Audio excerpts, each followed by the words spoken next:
حضرت عمر بن خطاب رضی اللہ تعالیٰ عنہ بیان کرتے ہیں کہ وہ ایک دن نبی کریم صلی اللہ علیہ وآلہ وسلم کی خدمت میں حاضر تھے کہ اسی دوران ایک اجنبی شخص نبی کریم صلی اللہ علیہ وآلہ وسلم کی خدمت میں حاضر ہوا اور کہنے لگا کہ مجھے اسلام کے متعلق بتائیں۔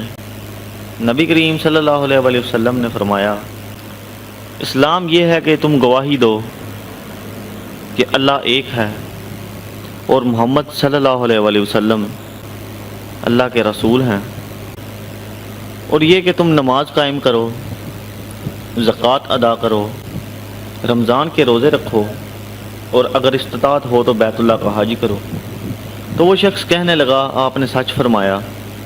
حضرت عمر کہتے ہیں کہ ہمیں اس شخص کی بات پر تعجب ہوا کہ یہ شخص اسلام کے بارے میں دریافت کر رہا تھا اور اب نبی کریم صلی اللہ علیہ وآلہ وسلم کی بات کی تصدیق بھی کر رہا ہے۔ اس شخص نے پھر نبی کریم صلی اللہ علیہ وسلم سے سوال کیا کہ ایمان کے بارے میں مجھے بتائیں۔ تو آپ صلی اللہ علیہ وآلہ وسلم نے فرمایا، ایمان یہ ہے کہ تم اللہ پر، اس کے فرشتوں پر، اس کی کتابوں پر، اس کے رسولوں پر اور آخرت کے دن پر ایمان لاؤ، اور مزید یہ کہ تم تقدیر کے اچھا اور برا ہونے پر بھی ایمان رکھو۔ وہ شخص پھر کہنے لگا، آپ نے سچ فرمایا۔ پھر وہ شخص مزید نبی کریم صلی اللہ علیہ وآلہ وسلم سے احسان کے بارے میں پوچھنے لگا۔ تو آپ صلی اللہ علیہ وآلہ وسلم نے فرمایا، احسان یہ ہے کہ تم اللہ کی عبادت اس طرح کرو گویا تم اسے دیکھ رہے ہو، اور اگر تم اسے نہیں دیکھ سکے تو یقیناً وہ تو تمہیں دیکھ رہا ہے۔ پھر وہ شخص نبی کریم صلی اللہ علیہ وآلہ وسلم سے قیامت کے بارے میں پوچھنے لگا۔ تو آپ صلی اللہ علیہ وآلہ وسلم نے فرمایا کہ اس بارے میں سوال کرنے والا مجھ سے بہتر جانتا ہے۔ تو اس شخص نے کہا، اس کی نشانیوں کے بارے میں ہی بتا دیں۔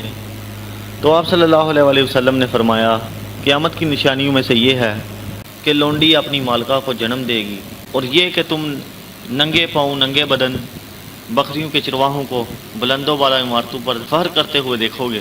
اس کے بعد وہ شخص جب چلا گیا تو نبی کریم صلی اللہ علیہ وآلہ وسلم حضرت عمر سے پوچھنے لگے کہ اے عمر، کیا تم اس شخص کو جانتے ہو؟ تو حضرت عمر نے عرض کیا، یا رسول اللہ اور اس کے رسول بہتر جانتے ہیں۔ تو آپ صلی اللہ علیہ وآلہ وسلم نے فرمایا کہ وہ جبرائیل علیہ السلام تھے جو تمہیں تمہارا دین سکھانے کے لیے تشریف لائے تھے۔